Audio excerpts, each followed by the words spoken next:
Welcome, listeners, to another episode of Gundam. We're covering the next Gundam released, which is the first work that Tomino did not have a direct immediate hand in. That's right.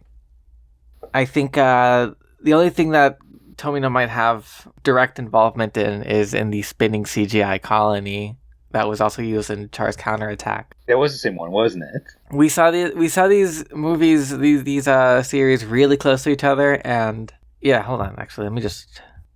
Yeah, it was the exact same shot. I thought so.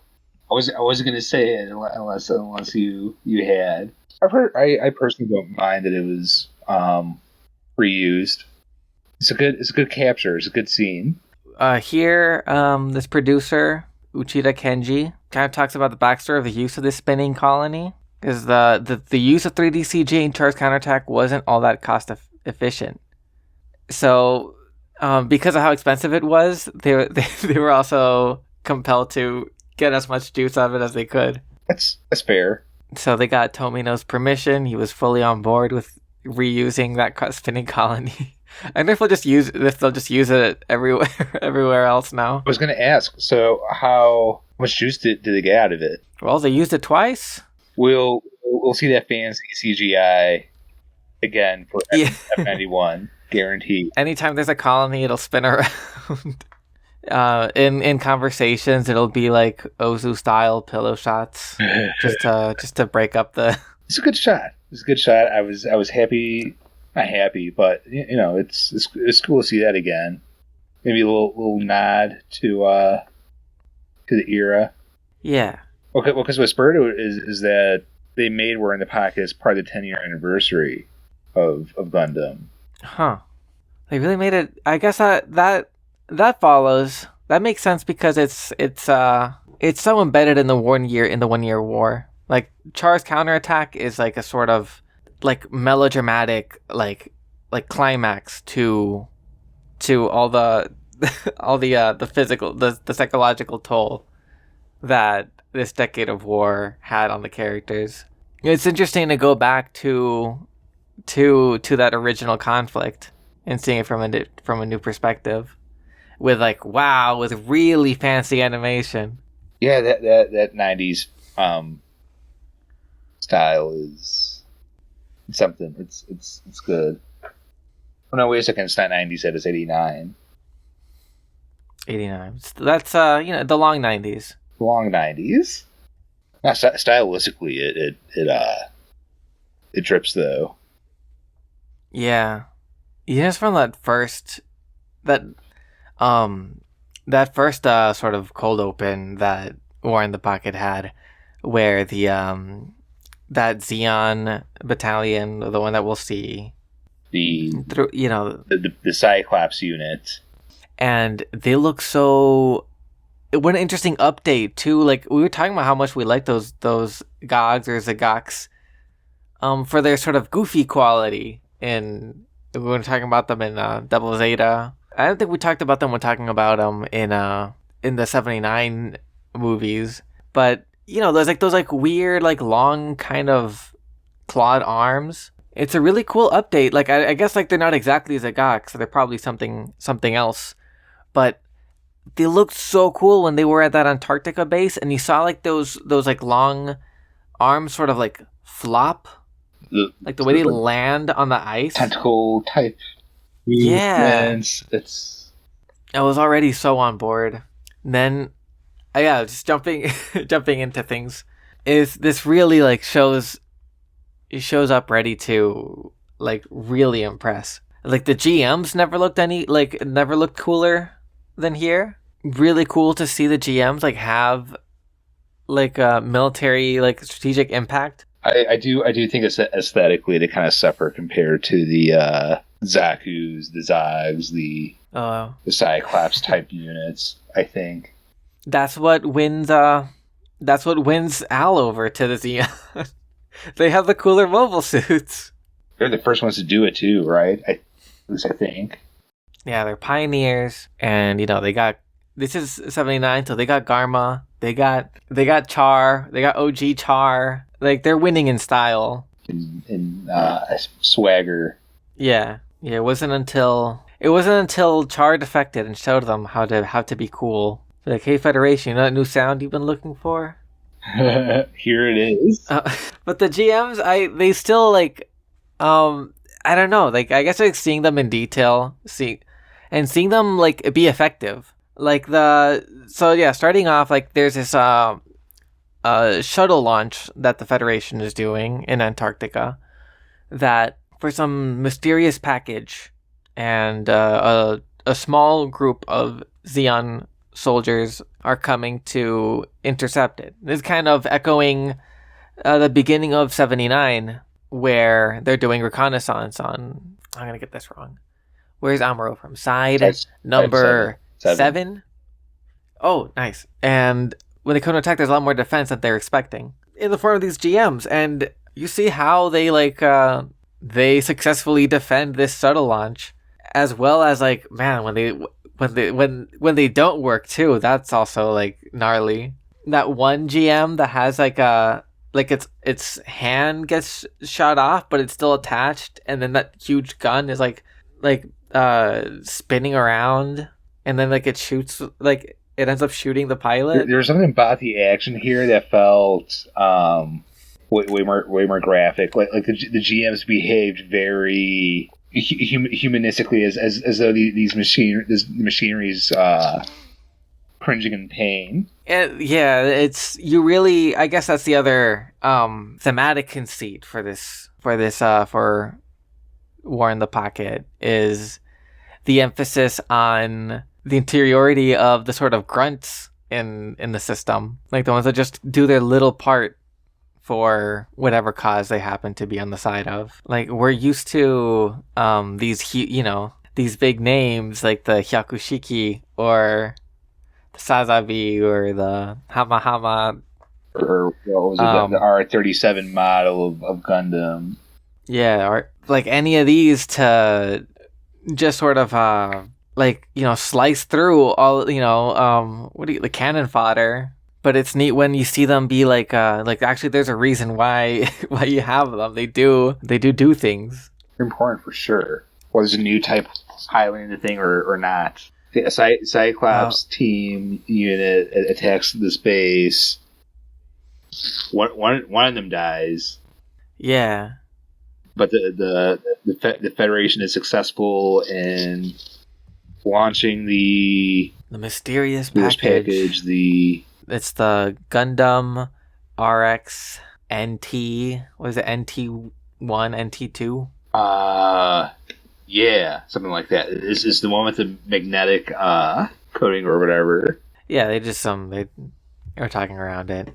It's not one that I guess shows up. I think it shows up in the novelization, right? Oh, wait. But it didn't show up in the movie at all. I wonder if it shows up in the show. If it shows up, it makes a presence in the show. I guess there's room. That's possible. Well, we'll have to, like, this is definitely, like, the show itself is going to be is like something we're going to have to, like, plug eventually. It's a blind spot we'll have to fill. Eventually. We'll get there. Yeah, Federation successfully launches the goods, the package. I was trying to think of the term that people in espionage might use. Oh. Payload. I like payload. That's like, yeah, I guess that's like missile, right? The payload has reached the target. Rocket has launched. The asset, maybe. Ooh, asset. I think that's what I was thinking of. They successfully launched the asset. Do you remember when Russiagate was full force, like 2017, and suddenly all these MSNBC people just like knew all these spy words? Like, he's a known asset. Putin has compromise on. They've rendezvoused at this. Yeah, I recall that. That was a genre change, but the news I picked up certain tropes of Austin Powers, 007. Yeah, it was a neat change in aesthetics to give that season of television a little extra interest. Flair. Yeah, but the asset, it goes out into space, and we find out it makes it to side 6. Right. its location. Which is the neutral space colony of Side 6. Mm-hmm. So maybe not so neutral. Right, yeah. Then we find out it's neutral the same way Granada was neutral in Zeta. Which is not at all. Not at all, no. But it's really cool because it's a sort of jump. We don't find out. I mean, I guess like just by you watch TV, you understand that if you see something, it's because it's somehow related to the thing you saw before. But you don't see that package again until our main character, a little boy called Alfred, is sort of arguing with his classmates about whether or not the Federation has mobile suits, and he says well, my dad works at Nintendo and he saw the mobile suit. He saw the next Metroid Prime. Time for it. It's real. It exists. Right. So that's how we end up seeing. That's how we end up seeing the package. He doesn't know what he's seeing. He's only seeing the crate because he's trying to go over there to get some evidence. He's filming around. We could go in, I guess, in some detail, but it's really neat seeing how he gets exposed to all this. It's all very natural. It's just like kids talking about the current war to the best of their abilities and according to what their interests are, which is, I guess, since they're a neutral colony too, they're more detached from it all. It's just sort of like what cool toys the military's got. Right. They're very much interested in the play aspect of war, like a child would. Yeah. Yeah, and we see in this stuff, you see how the schools are. That neat little thing where the desks have headphones. That was cool. It was neat. Yeah, I feel like I could have used that when I was in school. Yeah, it would have been better. Kind of helps to focus. There's only so much room in the front of the classroom. But we see how the kid's a little bit of a delinquent. He does that prank on the young girl, Dorothy. We see kind of how daily life in the colony looks. I guess you could say it's cost saving for the art department, but also makes sense. You see the same streets a lot, and it makes sense when you're a kid, especially the most important landmarks is what it looks like on the route from school to your house, or whatever your hangs are, your spot. And it's really neat because it also gives the colony a real sense of place. You see the same signs. It gives it a nice sense of geography, frames of reference. So he traverses all that geography and he gets some footage of that. Oh, sorry. I'm trying to remember the order, but I guess that's not so important. Yeah, he gets the information. He gets the footage of the thing arriving. Well, he never got the actual. He didn't get the image of the Gundam at that point. It was more the image of the crate. It's Federation soldiers. But then it turns out that the next day he does get to see some mobile suits, anyways, because Zaku. And GMs fight it out right by the school. And here again, I think we talked about how cool and terrifying the other thematic gambit that this show is kind of tackling is how it's cool until until it isn't. Until it's right there in your face. Yeah.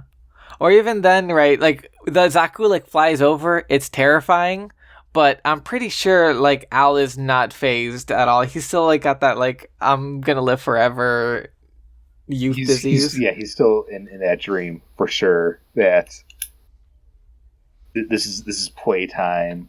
And I understand, because, my expression matched, seeing from the point of view of a child, a huge Zaku fly over, fill up the screen, is such a cool thing to witness. We've been in this Gundam thing for so long. It's really neat when you get to see it in a fresh way. And with this level of detail too in animation, this is also maybe one of the best animated Gundam. I guess Char's Counterattack is the other one to compare it to. But I'll say the quality of the shots here are also more cinematic. And I think I forgot to mention, I think in part is because of that grounded thing. In space you sort of just see stars and void. Relative size is difficult to express or to take advantage of. Then when you have a GM, like the most, like I was like, you said like the most basic looking one, like not as cool as the generic Xeon mobile suit, but seeing them fight it out like among the buildings, like with those with cars looking tiny at their feet. It really gives you that sense of necessary scope of just how far they've come and being effective killing machines. Yeah. Yeah. So the way Al takes it, like, so we're talking about it like as like a thing that you see on TV. Al's this is real life to him, and I don't know, depends on what year. I feel like when I was 10 I would, but when I was 11 maybe I wouldn't. But when I was 13 I probably would. He runs right to where Azaku that got shot down landed. Like there's like no self-preservation instinct at all. Yeah, I was a stupid kid like that. I would probably run after something like that too. Because I think they captured pretty well that the everyday aspect of school, grades, going home to mom is rather mundane. Yeah. Plus, like he's got like a weird, like not weird, like a very sadly like typical kind of home life, where like his grades are falling. Like that's interesting. Like grades are falling. Then we see that. It's sort of in the background, but like his parents are separating.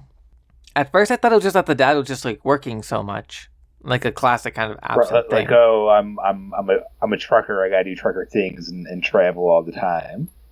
But then like I guess because maybe speaks more to my lack of attention. But then when the mom says your father and I are getting back together, like that what. I went like, oh, that's what that was. Right. No, for sure, definitely. Did you have the same experience? I did. Because my initial thought was, oh, he's a hardworking guy. He has to travel all the time. There's no like relationship issue. He just prioritizes work to the family life. Just something that might happen just from I don't know. That's the kind of thing that happens. There can be a million things, to do with either his outlook, their relationship, exogenous pressures from war. Right, it could have been numerous things. But either way, it kind of like it leads to Al kind of being ignored a little bit. Like his mom tells him to do homework, but she doesn't really like do much. Like she lets him just sort of be in his room. Yeah. We'll see later, like, he, like, falls asleep in the Zaku, and then he's, like, running, like, I better be home. Like, the mom's a little bit upset, but she's like, oh, why weren't you at, like, at that age, if I didn't come home, my parents would have freaked out. Oh, for sure. They do, a little, like a kind of a Mary Poppins thing, with the, with the mom as well. Where she's like part of the reason why he has so much freedom too is like at night she like goes like I'm going to the women's meeting. I guess someone being caught up in their political projects can be something that detracts from other responsibilities. I guess it seems a little bit like maybe that old like the Mary Poppins thing, like the mom's just too busy being a suffragette to be a proper mother like she should. That's a take. This is fair. Or, maybe there's some illusion of safety within the space colony too. It is like a planned kind of society. It seems like they're doing things. Ed and Eddie on the cul-de-sac being out all day. The neighbors all know each other. Like Christina comes back from wherever she's been. We find out later. We see the Federation uniform. See her uniform. And she like knows him from a base. He doesn't remember her, but she like knows him from like when he was like a little smaller child. So I guess it's like another bit of how a colony is, how the culture is. I guess it's normal for neighbors to kind of know each other. You just moved, right? Did you do that thing where you brought a casserole over to your neighbors? we knew our neighbors for sure. Mhm. You're saying now? Yeah. Heck, no, no.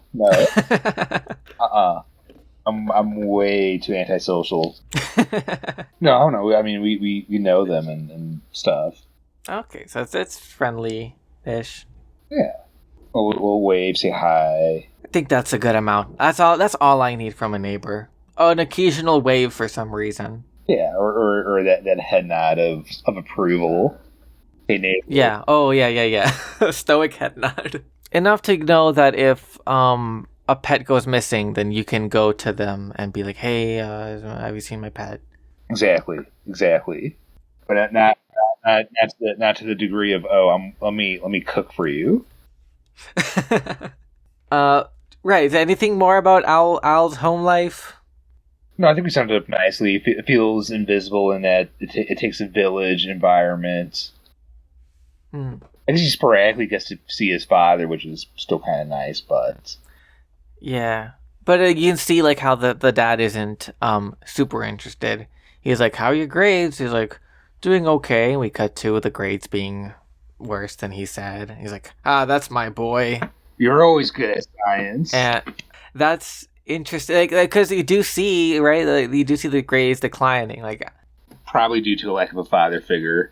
that. Like, there's like really good character animation too. Like, I think like the emotional world is so well sketched out in this. Like you see like this look of like guilt, or not quite guilt, like sort of like the way he like looks away talking about it, the way he like answers shortly. It's a neat way to show like how a child would like process these feelings. They Can't quite express them. That's tough. I understand that impulse. Like I understand, like a kid, like you don't want to like let down. Like your dad says you're good at science. You get some praise from your dad, who you see like much less often. Like I can talk. Actually, I'm struggling in school or whatever. Like it's not his priority. What really lights him up is like this thing, this like escape from his daily life that this war can be. Zaku falls from the sky, and he's the only one who knows where it is. Is that perfect escape? So he runs for it into the woods. It's there that he meets Bernie, Zaku pilot. I mean, what a cool shot when he finds him. It's a really neat reveal, because he's like just like filming the Zaku that he sees, and he like it's really cool how you see first the open cockpit, and like he glosses over it, but as the Gundam pros that we are, we see, we as the audience know what's up. Immediately, boom, like legs, gun, there he is. And it speaks to, I guess, also like again like what you expect from a story, but also I think like Bernie's design looks like so like soft and youthful. There's something scary about him pointing the gun, but like you don't think he's gonna shoot. You don't think he's not gonna shoot some random kid. Yeah, I guess that's the other sense of safety that you have as a child, especially in this takes a village environment, is like no one's out for children. You kind of know that adults in general are people you can trust, stranger danger aside. If any children are listening to this show, don't talk to strangers. No, it's a different context. I guess really no one cares about some random space noid kid. I guess my hot take about talking to strangers is that it'll probably be fine, but don't take that risk. Don't do it. Don't go in the van if they offer you candy. Don't go in the Zaku. In the cockpit, it's not worth it.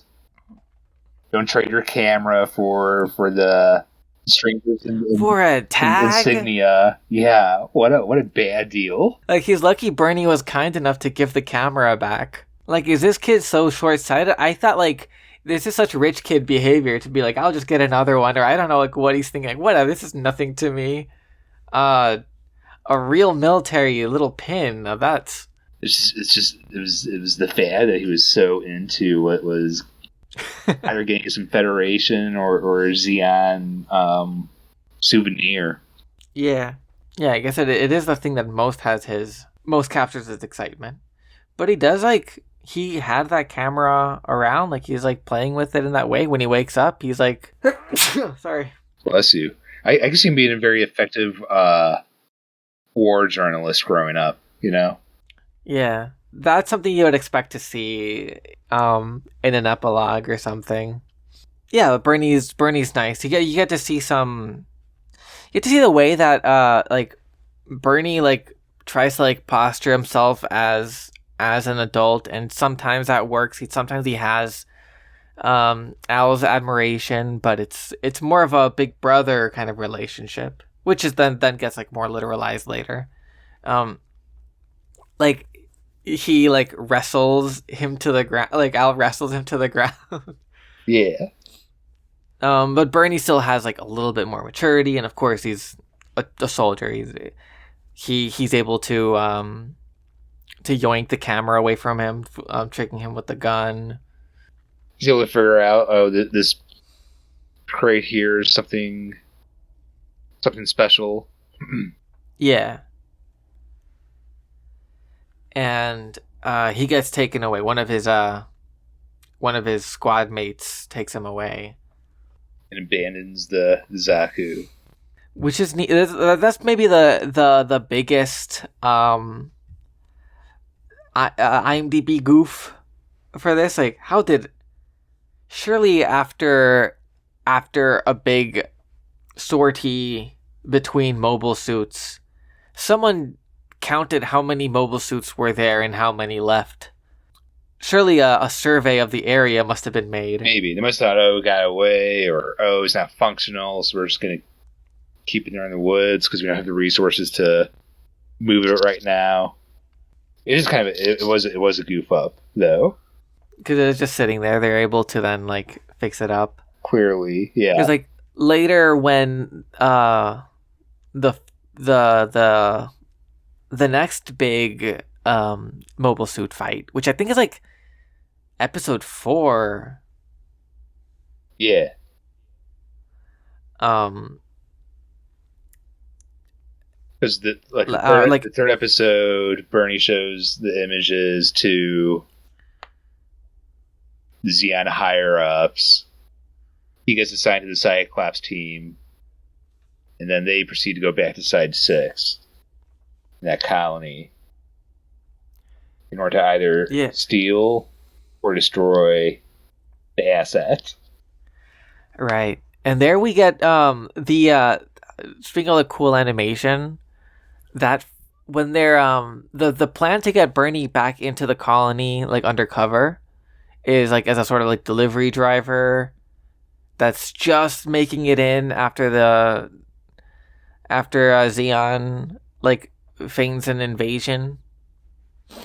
Yeah. And when they have that fight, that's really interesting because like how many people died just for a fake battle, just for like that much theater. 1 or 2 maybe, I don't know. But like something really cool about the way that was drawn. Also it's cool like the stuff with the dead body, that they shoot the glass. That was nuts. That was fucking nuts. I didn't know what they were going to do with that guy. They're just like, what's this? A body. And then they walk away. And then they shoot it. But like, what? That's like, imagine that. Imagine he didn't know at all. I guess that's kind of what happened. There's a neat little touch too, where they put the body in the normal suit next to him. He's like, "What is that? A body?" They walk away. He like kind of makes a joke, like, "Oh, you're looking rough." Whatever he says, like he does light, and then they shoot the body, and then he looks at it with like disgust, fear, whatever big emotion when you encounter the horrors of war or mortality. It's an interesting like microcosm of the sort of the overall play in War in the Pocket, of things kind of like these amazing things. But by amazing I don't mean like cool, I mean like, I don't know, like biblically amazing, like awe and like whatever, huge. Yes. Awe-inspiring before it was defined to awesome, or awesome only being a good thing. just like these like things that like that before you reckon with them, you sort of appreciate them in this like more like surface aesthetic way. Like Owl thinking the mobile suits are cool. There's a body next to Bernie. Like at first it's like, oh, what a situation, and then even though like nothing changed, it was still a dead body again. Even just like that simulation of the killing act makes his heart sink a little bit. It's maybe the first clue that Bernie isn't as is not as not what he was posturing to be to Al. He's not that ace pilot. Yeah. The other part is when you have him like when he's talking to a squad mate later, like, oh, I'm gonna get fired, like, oh, I really fucked up because I lost a Zaku. But that's like typical grunt stuff. Like on the more human level of just like responding to like having the metal to deal with death, which I appreciate both. Like the two aspects of war. I'd say like, oh, when Stanley Kubrick made a Full Metal Jacket, like one of the things he wanted to focus on, especially like you see it in the second half a lot, is that a lot of what defined the wartime experience is like, the terrifying sniper sequence, the gut wrenching like psychopathy of some of the people there, like shooting civilians, but it's also like these long periods of boredom. Like the way that like normality creeps back in is a really cool way of grounding the reality of war. Oh, but this is like tangent on tangent. I wanted to talk. No, well said though, for sure. Oh yeah, but I want to talk about like the cool shit. When they're doing that fake invasion, I love the way that the lighting looks in the fight. I loved seeing the red Zaku as well. Oh yeah, that's interesting, huh? It was a rather quick shot. I wonder if Char was. It's like a little side mission for him. Yeah. Okay, here's this battle. I'm gonna help out. Yeah, there are some references to different things. Like they were saying, like when he's complaining when he's talking to his squad mate, the other guy like jokes around like, "Oh, you're gonna get shipped off to Solomon now." Yeah. Which is neat. That's like another. That's like All Quiet on the Western Front or something. Like, don't make you like the kind of awareness of being a pawn and everything. Do make us send you to the Eastern Front. Nuh-uh. Yeah, yeah, that'd be bad, man. I guess he ended up running onto a Gundam anyways, just not one piloted by a new type. I don't think. Is Christine a new type? I don't think so. Well, here we're back again to what is a new type. How do those new type aspects come about? Yeah, it could develop. She's out in space. She seems very like in tune emotionally. But anyways, she's capable of it. I don't. Yeah, I don't, let's I not count her don't think out. the way she's presented though necessarily. I don't think she's a new type here. Well, because it would take away from the themes of the show too. I don't think anyone here is a new type character. Right, everyone here is normal. Like no one here is like they're protagonists, but they're not like main characters. They're all espionage. Yeah, at best they're a Mondo, but or a Cats. Oh yeah, but the cool thing, like when they're out in space, it's something that we talked about when talking about the novel. The way that the lighting was described, how it's like mostly darkness except for like these small like sources of light, like when there's an explosion, suddenly you can see more. Yeah, that makes sense. You're out in space. Like, what is what's light gonna refract off of? Right. And I was saying like, oh, that'd be so hard to animate. I bet they like we'll never see a Gundam fight like that. And then you see it just for a second in War in the Pocket.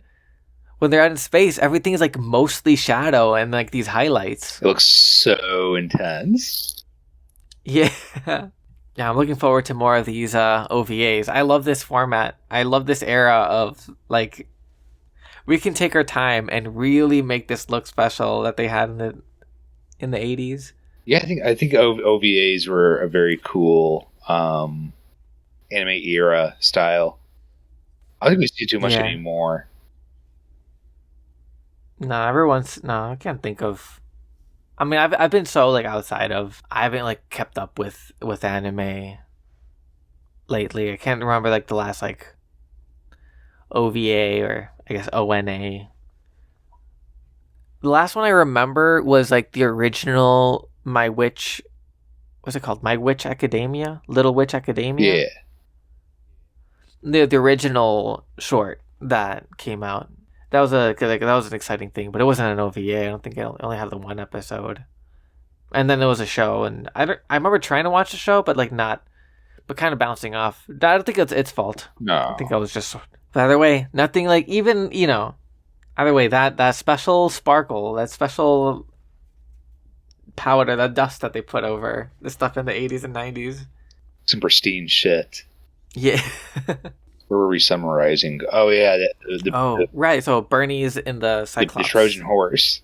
I thought it was gonna be like a solo mission, but the other people they make their way in. They snuck. It's really neat to see how he stumbles over Federation bureaucracy, and also the sort of way that this mission and this team, there's a lot of like neglect happening. Like these really are like not main characters, not priorities for any side of the war, because Zeon didn't give him all the papers necessary. No. And what's this guy's name who rescues him? Kind of looks like Tom Selleck. Steiner. Yeah. Like he kind of comes in. It's a fun reveal. Like it kind of makes you like gloss over how he manages to sneak in by making his appearance a relief for you as an audience. He sort of like sweet talks his way through. But it's interesting how like his place in that team, like they don't really like him, they don't really accept him. He's like, black sheep there until like the very end. Like later, I'm jumping ahead, but like Steiner's talking to that informant guy, that provider. Oh, what was his name? The guy with those with the glasses. He's at the bar. Like, can I have some curdled milk, please? I forgot flat beer. Have some flat beer. Flat beer. He was like, "Oh, that's a strange request." Okay. Even there was a counter. I don't remember how they with that. But anyways, he's talking to that guy, and Steiner's like pretty sure he's gonna die, that this mission is kind of a suicide mission anyways. And he says like the Zeon like doesn't care about them, and he knows that the Zeon's not gonna back them up because they didn't give them a way out, and because they gave him some punk, Charlie, some raw recruit. Charlie was a bartender, by the way. Charlie. Okay. I wouldn't have... Doesn't look like a Charlie to me. But he might have in the past, when in his younger days. That's a Charles, maybe. Oh, yeah, Charles. Old man Charlie. Old man Charlie. Okay, I'm back in. Charlie, yes. Yeah. So they sneak in. What are we... They sneak in, and that's how Bernie and Al like cross paths again. Al had fallen asleep in the Zaku. He's running home because he's like, shit, I didn't go home last night. And he notices Bernie in the trucks as they're like going into their mission. And it's a really neat like close to that episode too, because you see it again how he chooses like the spectacle of war over like his life at home. Like he's worried about he's worried his mom's gonna be mad, and immediately like, oh shit, it's them. Yippee! Yay! I have to go home after all. Mm-hmm.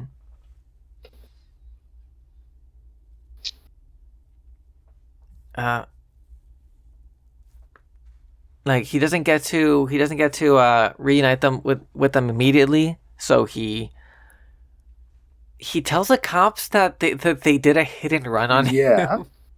And please, I remember this license plate. We have to go find them. Which is also a show that, like, I guess we see also, like, how capable he is as a spy. He's a better spy than Bernie is. And he's very effective.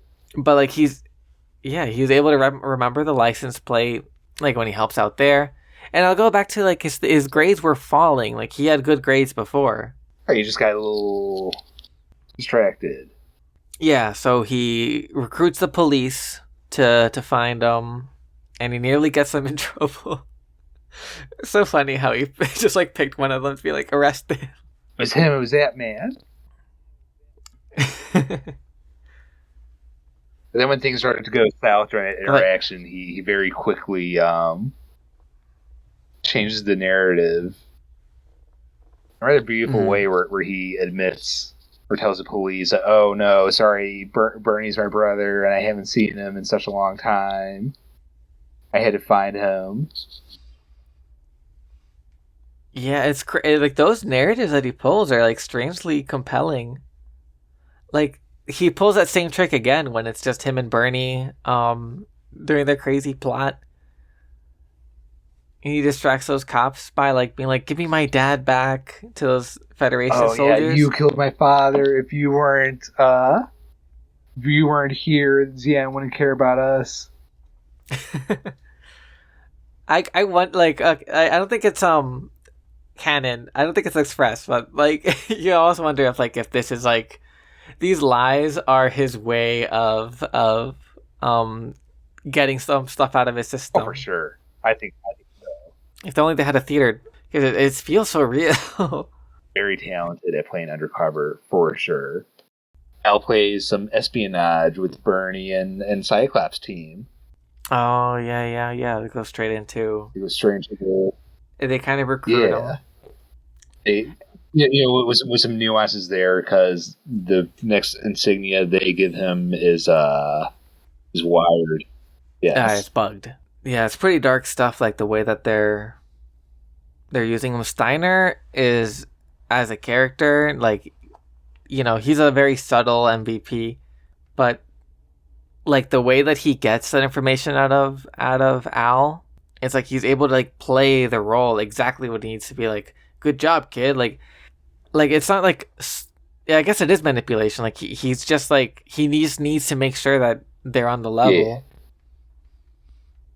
But it's neat. Like he found the thing, and it's like if I make him feel cool and give him praise, that's what's going to motivate him the most. Not that Al needs much cajoling. Like he came to them. He wants to be involved and feel special in that way. Wants that attention. There's also I had some thoughts about this while watching it. The way, because there was a shot.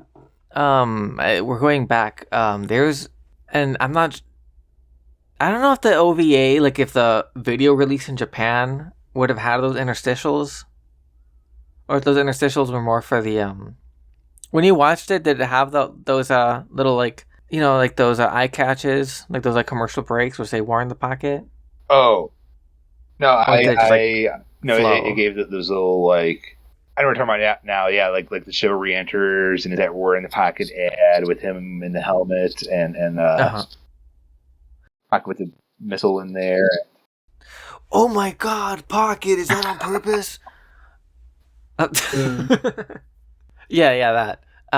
In one of the I think it was right. In the second episode, there's a shot where I think it's the principal is talking to Al about his poor test scores, and it ends with him doing a face, that kind of like looking away, kind of ashamed, sort of scared face that you might expect a kid being told that your grades are bad. Like the one thing that is like measured about the one thing that puts a number at to your worth when you're a child in school. Your grades. Yeah. And then it does that interstitial thing, and then it's Bernie doing the same face, expecting to get chewed out for losing the Zaku. Yeah. Yeah, it ties over like a lot of the stuff because like you see how like the way that school can like the way it's structured can be like like a very segmented thing that kind of strips like human creativity or whatever your Pink Floyd's The Wall Another like, brick. Like obviously like his regular life is very it's like it's unsatisfying in a way. Of course school sucks, but it's something I've like learned to deal with, but it's harder. The adaptation, like the dealing, is more difficult for different people, especially if life at home is is unmoored in the way that it is for him. But obviously, what's the other like strictly regimented way of life that strips you of your humanity and has people machinery size you up and yeah, the military. And it's really sad to see because then that's like the ultimate tragedy for Bernie. Is part of the reason why he dies is that he dies because he can't let go of being a soldier. Right, this want to fight this meaningless fight. And like Steiner is really interesting because he can be very paternal, and like you see his like CO and his paternal like identities or whatever roles kind of meld. He's a good captain. It's too bad that he does it for this Ash's covert operation, but yeah, I meant to look up when the Giran speech happens. Let me see here. Giran speech. I'll just like vamp a little bit while you look for it. Because like a really funny part in this show is when Al's at school. He's like deep in doing he's a full-on collaborator. He's talking to his friends, and he did not get the memo about Zeon being the bad guys. He's just like, what are you talking about? They have the coolest mobile suits. And it's like, well, my mom says they're evil. They're the bad guys. He has a funny, sort of like childish way of talking about that stuff. But in my head, I was thinking, I bet that speech went on TV like yesterday, and he just wasn't there for it. Yeah, poor kid. That is earth shattering. This is some deep dive shit trying to figure out the chronicle of the 1 Year War. Oh, I'm sorry. Okay. Let me go. Let me jump into it. Might not matter. Andrew WK has a song called Garmazabi's Funeral Speech. Huh? Andrew WK has a song called Garmazabi's Funeral Speech by Giran Zabi. Well, that's bookmarked. I'll give that a listen later. I guess the other thing that would have made them turn, besides what if that speech was on TV, is probably, Zeon attacked the colony with Zaku twice in the last week. We don't like them anymore. And also, this colony was faking neutrality the whole time and had Federation labs like operating the whole time. Yeah, they're always partially aligned. As he hadn't really lost the war for public opinion. Yeah, they keep fucking up. Even though, there is a point like they were right to want to check out that colony because they did have a gun. So many poor people getting caught in the middle of that, though. Yeah, far be it for me to be a Zeon apologist. The Federation is just a lesser evil. Yeah. Where this is 79 Gundam.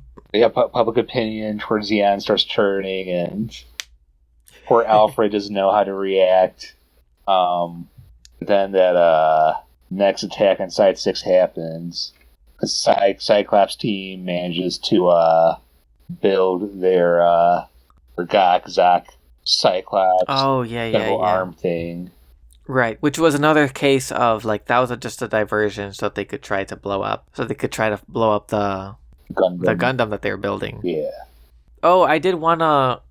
I guess we jumped over some of the espionage. I Oh, guess there's not much to say, but I mean, Alfred really shows himself a capable spy. yeah, he figures out where the secret base is because he recognizes one of the guards.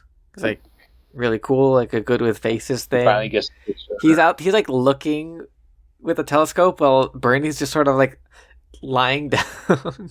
Is all the work for Bernie. Yeah, they go underground through the tunnels and they find a spot that's like sealed off from every entrance. So they think maybe that's enough, but then they find they could go from on the underside. They go outside the colony wall.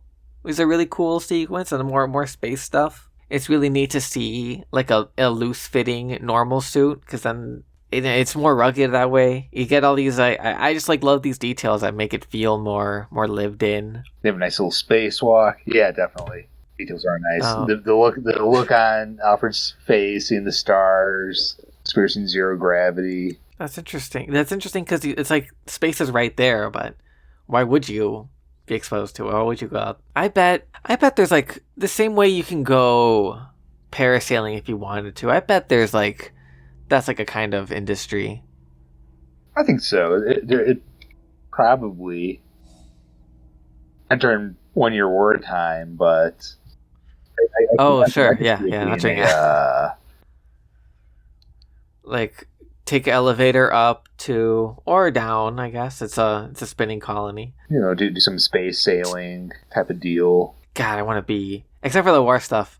Sometimes Gundam World, the colonies look so cozy. It's just like a really nice place to be.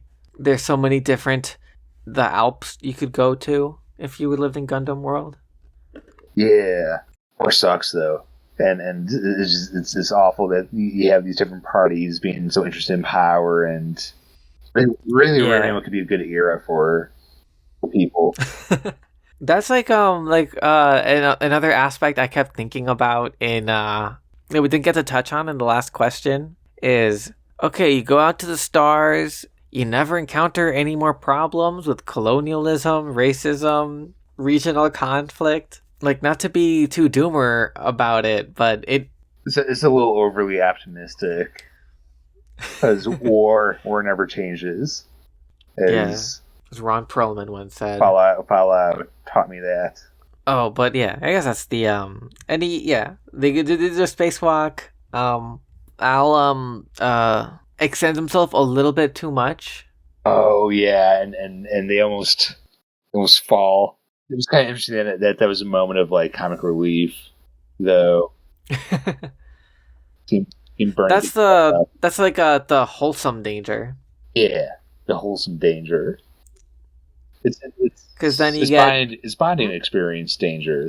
Oh man, that bond between Al and Bernie, they really seem. Like, it's so sad. They really could have been a little family for each other. They could have. It's Christina there as well. Oh yeah. It's they did it. They did that well too. Like the way that they sort of. I thought her and Bernie could have been a thing. They have that cute kind of chemistry. Like I don't think either of them like got to make the move necessarily. No, but that's where it could have gone. They're both like also like they're a cute couple in a series that has really nice character designs. Once again, they've done it. They both want to say hi to each other. They both want to use Alfred as a little messenger. Say hi to Chris for me. Oh, hey, say hi to Bernie for me. Oh, did she say anything? Yeah. Ah, Bernie. If only you weren't out here doing work. Well, although technically, I guess the Gundam's very presence there is also a war crime. It is supposed to be a neutral colony. So the whole fight, it's two war crimes fighting each other. Yeah, that's true. Everyone here's a war criminal besides Alfred. Yeah, although he's a collaborator. That's true. He was complicit in it. Things that happen are kind of his fault, although just because of the way things worked out, like skipping ahead to the very end. But it turns out that then like the final conflict is for nothing because the Xeon ship that has the nuclear weapons Captured. got captured. So if Bernie had given in to his cowardice, it would have been fine. It would have been okay. damn, that that sucks. Like I understand you can't live with. It's hard to live with like being a coward. But is that also like war propaganda? Is sometimes that not just called prudence? Well, so I mean, they were acting on very limited information at that point. Yeah, and it's different to be a coward to save your own life, and be a coward to save your own life, and also they're gonna nuke this whole place. So their hearts were in the right place at that moment. I mean, definitely in a better place than the first initial attack that the Cyclops team did with Bernie and Steiner. That was brutal. Because I mean, even that distraction tactic was, a lot of people died. Yeah, it was like hundreds of people died, and it looked like also like important infrastructure. Those big ground buildings. I don't know what they do, but obviously they have to be there for something. Yeah. Well, what else? They blew a hole in a colony, destroyed the school. Jesus, yeah. It was gory. It was crazy. I think right. Alfred was starting to realize at that point of oh no, I never should have worked with these people. This is not the same as Airsoft. Yeah. This is not an anime. This is not an anime. He does say that. I remember the lines exactly. Anime Janai. That's true. And I don't think in any of the previous Gundams we saw this much blood. No. So I mean, we saw like cataclysms and like. Yeah, I mean the Dublin thing is still like. Or the traumatizing of colonies, and we were presented with the ideas of mass amounts of people dying. Yeah, but I guess true to the War in the Pocket, like micro focus, just the ordinary like brutality, just the sort of the visceral. I mean, grunt soldiers doing their grunt soldiers thing is still just it is a sickening display of violence. Oh, there was that conversation too, where Bernie's talking to Al, and he's talking about like how much it sucks to be shot at in space because like your blood doesn't flow out properly. It's these blobs that like cloud your vision. Yeah, he does say that. Like, yeah, even in dialogue, it gets so real. Like that's the kind of stuff that the grunts are thinking about. Some powerful shit. Some powerful stuff. Yeah. So those mobile suit fights are like kind of like they are terrifying. I think I made a comparison to Godzilla back in Zeta when they were in Hong Kong. Yeah. But I'll make it again. Like this, you feel that skill, but also the Cyclops team that's in the Federation base when the mission is happening. They were so close too. They were so close, and all of them, they all died. Like, it's like they got shot. That guy, like who tries anyways to blow things up, just like pulls the pins or whatever. Got shot. And the whole time too, there's also the added like drama of, Al is sneaking in anyways, even though he just had the fight with Bernie, and Bernie said, like, I like you, don't come to school tomorrow. Get out of here. Since I edited the Zeta, the Double Zeta Part 2 episode recently, it's fresh on my mind how the Blue Goof, African liberation freedom fighters. We got another, like, little echo of that, with the head scientist at the Federation lab. Oh, yeah, we did. Yeah. Lumumba? That name, like, someone at Sunrise. Yeah, it was Richard. Just interesting because Patrice Lumumba, right? He was Prime Minister of Congo, and part of the reason why Congo was so important to Cold War politics, why they had to have him assassinated, is because Lumumba had deposits of uranium. Oh, wow. So obviously can't have communists there. You cannot. Not that the CIA like to not the CIA like to have communists anywhere anyways. They prefer the conservative dictator, not the communist. Not the democratically elected communists. Can't have any of that. I don't know. Maybe it's a coincidence. No, I don't think it is. I think it was purposeful. After that failed attempt to destroy the Gundam that they're working on, which is a Gundam that was supposed to turn the tide of the war once again because it was specially made for new types. Now the Federation's catching up after all of Amuro's exploits.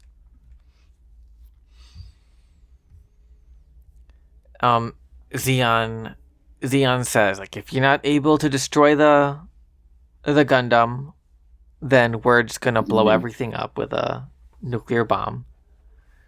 So they do their mission, it fails. Misha dies, Steiner dies, that other guy dies, the one with the knives. Was it Andy? No. I know what it is. I'm just Gabriel Garcia. That sounds right. Yes, Garcia. I got you with these names. Yeah. He dies. He has that line. It's cute. Where he's like before like things like really pop off, he's like, "You're the only person in this unit that ranks below me." So just gotta rank on someone. It's cute. It's a nice cute little that bonding moment that I could tell Bernie appreciated. Yeah, because it's like finally Bernie's like, because they were mad at him even when he brought in the evidence that he and Al got because of the needless risk that they took to get that information. There's the whole operation. Yeah, but so it's like a little moment because Bernie is not an ace pilot. He is not even close to being an ace pilot. He's some runt that is his very presence in that unit was a fuck you to that unit anyways. And it's just a clever way though of twisting the knife because he might as well have said, "I'm a day away from retirement," or he could have said, "I'll give you the recipe to my favorite salad after this." But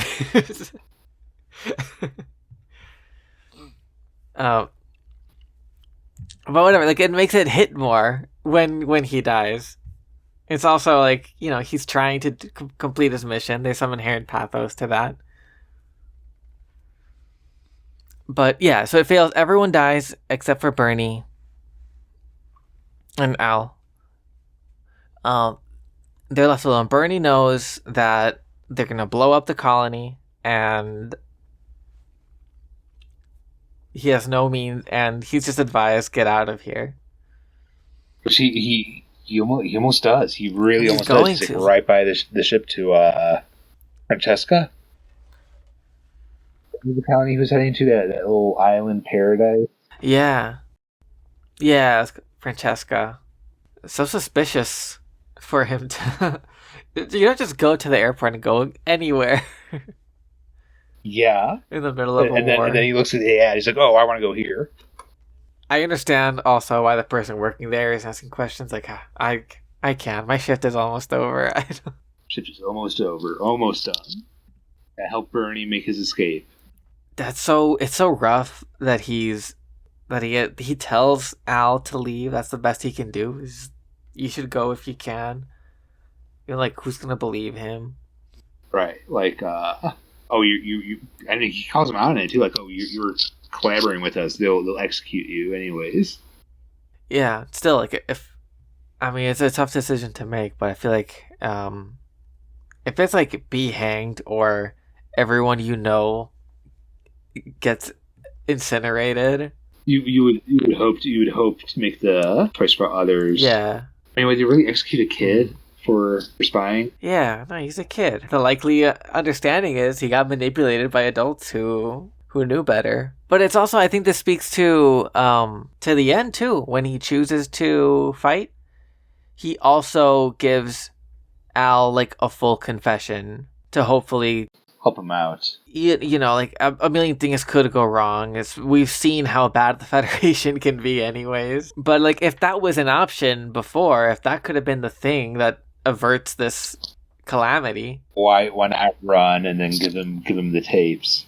Yeah, it's interesting, like how Bernie does a little bit of growth, but it's only insofar as being a soldier, right? And in the end, he pays for it. Yeah, right. So after the events of him trying to escape, and then realizing, wait a second, no, I have to save these people. I have to save Al and this colony. Yeah, it's interesting how the thing that motivates him to shift is like seeing that poor woman who's getting drunk at the bar. It's like, no, I don't want to go. This is the shithole colony I'm going to. I don't want to leave. That's good writing. That felt like pretty natural. Like it's really awkward in movies when you only hear one side of the conversation and have to put things together.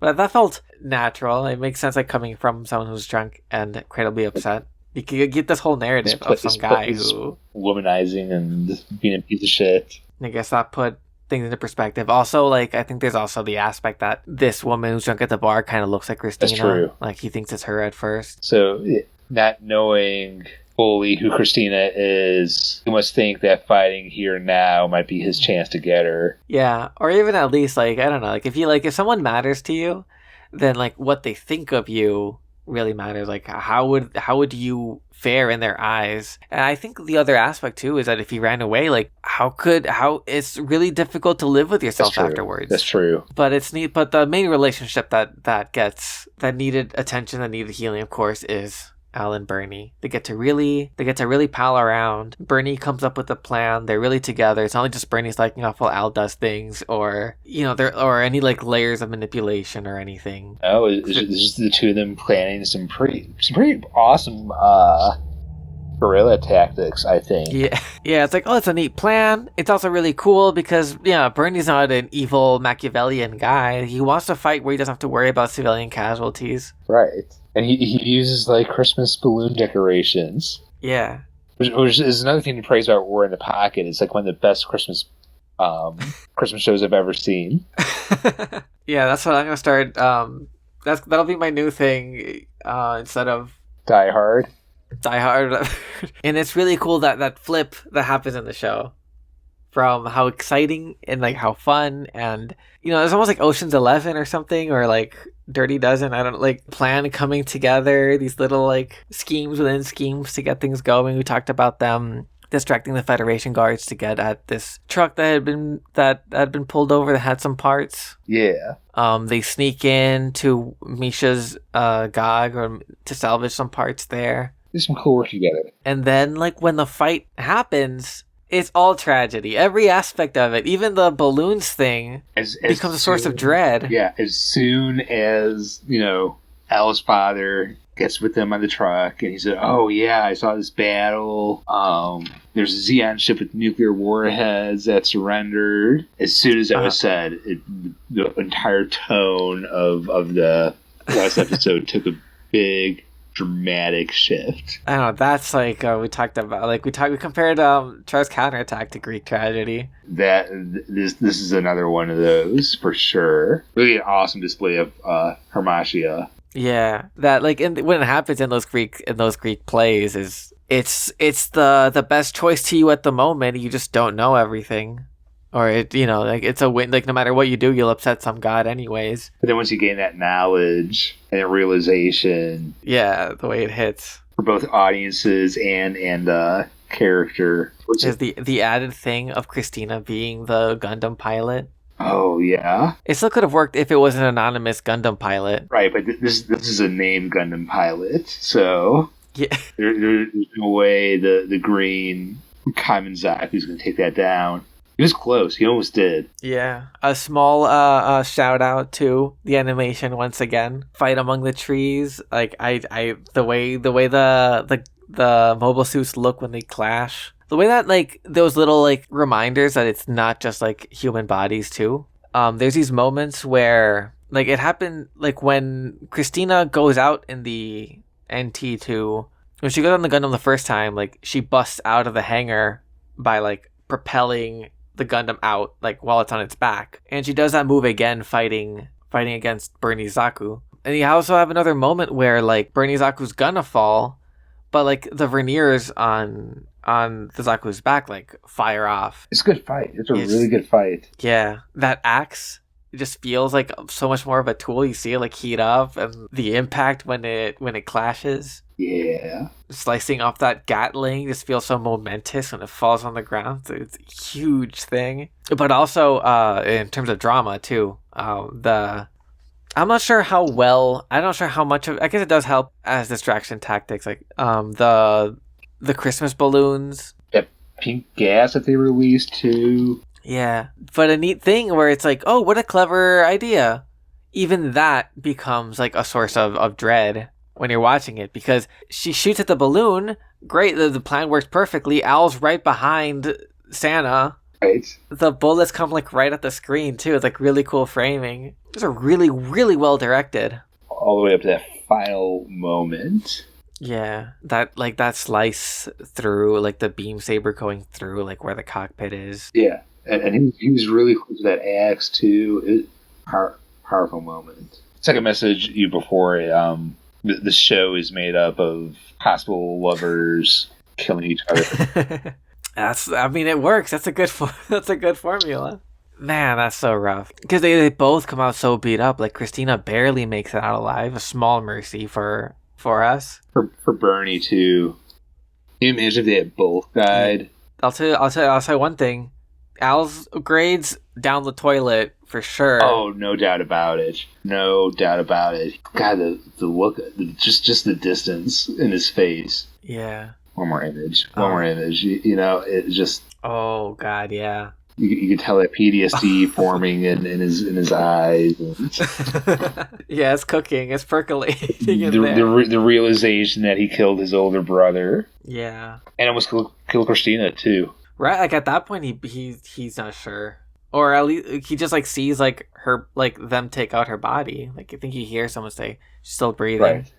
It's still like rough to see. Oh, for sure. And man, the Federation soldiers or like whoever is there, the officials, like so callously, like what about the Zaku pilot? He's hamburger meat. Brutal. I think the most brutal line and this that summarizes this as a tragedy is Al's school friend. Sorry, what was his name? Oh, hold on. Let me just remember. I just need to I'm just gotta like, I got this hangnail I just gotta take care of.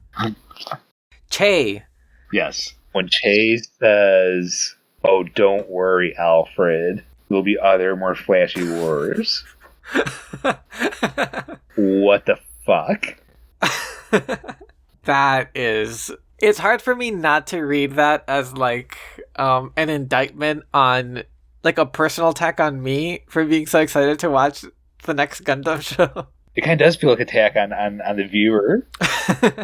So you want more? We'll give you more. It'll be flashier too. Oh, you want to see a new Gundam? Cool. Here's what it does. It kills people. Oh, that's what all these Gundam are for. It's for killing people. Crazy. I like where in the pocket for its self-awareness. You know, it knows what it's doing. Ultimately, maybe it's just a Gunpla plastic toy commercial. I mean, I do admit, I kind of want a GM Gunpla after this show. I feel like I do love those Gogs, but I feel like they wouldn't translate very well. I need a Zaku. Not want, but need. I've yet to get one. The Red Comet Zaku is a must-have. I want the red one. Oh, that's my next one. Actually, I do. I'll take a picture of it. Oh, look at that! You do got it. Oh yeah, I'm so. That's funny. I'm banking all of these little joys. Oh yeah. Sorry, I killed the momentum just so I could show you my toy. No, it's all good. But I don't know, just the anti-war message here is very, I think it's like the strongest here. Yeah, and when you get to zoom in on just like the personal thing of like how it's experienced, it does make you think just like of the inherent tragedy of it. Like no one really wins, you know, like unless you're insulated from it. Like active participants in a war, like don't really come out winning. They come out forever damaged, if still alive. I'm looking forward to more, though. I'm looking forward to more exploration of like, well, just of what Gundam could be. Oh yeah, Because I never thought it would be explored under this angle and lens. it's funny. Actually, I saw a movie recently. That's kind of this exact angle of war through the eyes of a child. Called Ivan's Childhood. It's a Russian movie about World War II, and it's about a child who is actively involved in like doing reconnaissance. Right. But it's really interesting how this kid is a little closer to the Camille end of the spectrum than to Al, who's like just like pure like innocence. Like this kid, like his parents died, were killed by the Germans. And so like his motivation to assist the war is personal and comes from a place of pain. And it's about these like older people who at different points either like try to push him away from this danger, from like being exposed to the war, and at other times like take advantage of his willingness to go out and risk his life. It's a really powerful movie. No mobile suits though, so I guess 7 out of 10. I guess Life is Beautiful kind of gave a similar angle. Oh yeah, but that's something that one somehow like lives up to the promise that somehow through war a child's innocence can be maintained. That's fair. Which also, I would argue like something that's pretty wise is what's the line between like innocence and just like ignorance? Like I guess like the Al's friends, they kept their innocence throughout the whole thing, but that's the most terrifying line in the whole show. Well, because it was this ignorance is bliss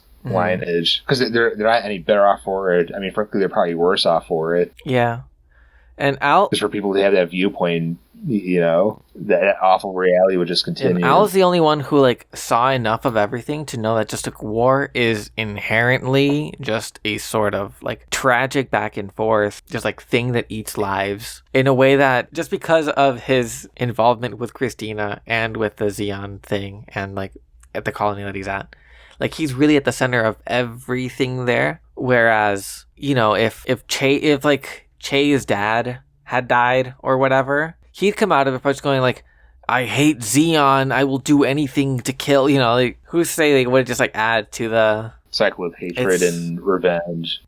Actually, I watched that with my girlfriend. Oh, nice.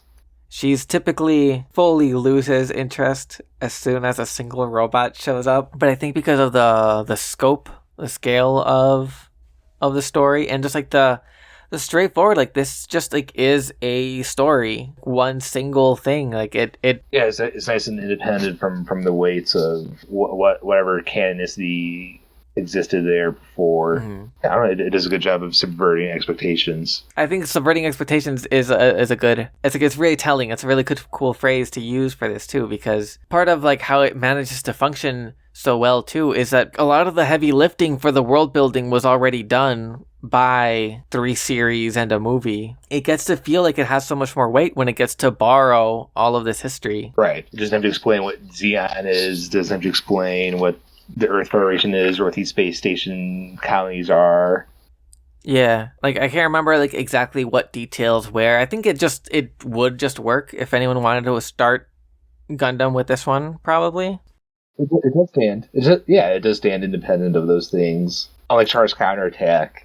Yeah, no, that's not for beginners. So I think like I'll probably use this as what I'd recommend to people to start with if they're apprehensive about jumping into the original series or the original movies. Old animation style. Especially if I need to sell someone on Gundam. Like we jumped in, but because we were like hopeful, we were like ready to ride with whatever roughness. Right. But this is just like a stellar like gem. I can't like really no complaints. Yeah, I agree for sure. It's a nice standalone, masterful work. Yeah. Anyway, anything else you want to touch on before we close out? I think we out of this. We listeners, to anyone listening in, if you haven't watched War in the Pocket, please please do so. You even if you haven't watched any other Gundam, just if you're ever curious and see it around, like, try it out. Yeah, despite the fact that we did a really good job of spoiling pretty much all of it throughout this whole thing, it's still a ride. The visual element too, besides it being a good script and a well told story, a marvel to look at. Definitely. And for those of you who have seen More in the Pocket, just comment what your opinions are on it. Do you think it's masterpiece in the Gundam franchise, or do you have a differing opinion? We're open to discussion. I'll throw this question to you, Corbin. Like, we're talking about how great this is. Is this would you say like this is still ranked as a favorite for you, or is your heart still with Encounters in Space? Do I have to choose? Why do I have to choose? It's hard. Like, here also, it's a challenge because this is the first Gundam show that is such a departure. Like, this is not directed by Tomino. It doesn't have his kind of like languid approach to interpersonal relationships. It doesn't have like the kind of comfy scope of these Gundam series. So it's hard to compare this from anything from that 79 to Char's Counterattack run.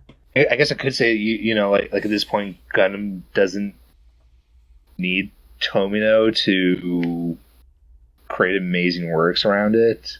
Yeah, his mark, whatever. He's already made it. He's planted the seed.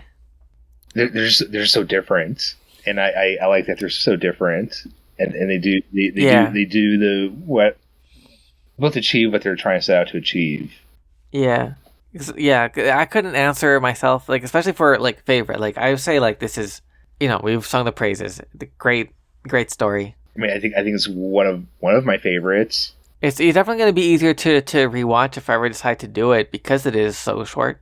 Definitely, because I mean, I won't see myself rewatching Zeta or Double Zeta anytime soon. Yeah, like I do occasionally think about potentially rewatching, but then I also think like 50 episodes. Not that either of the series aren't awesome either. You know, it's something that that has happened where I am right now with as like the specifics of those earlier Gundam shows fade in my memory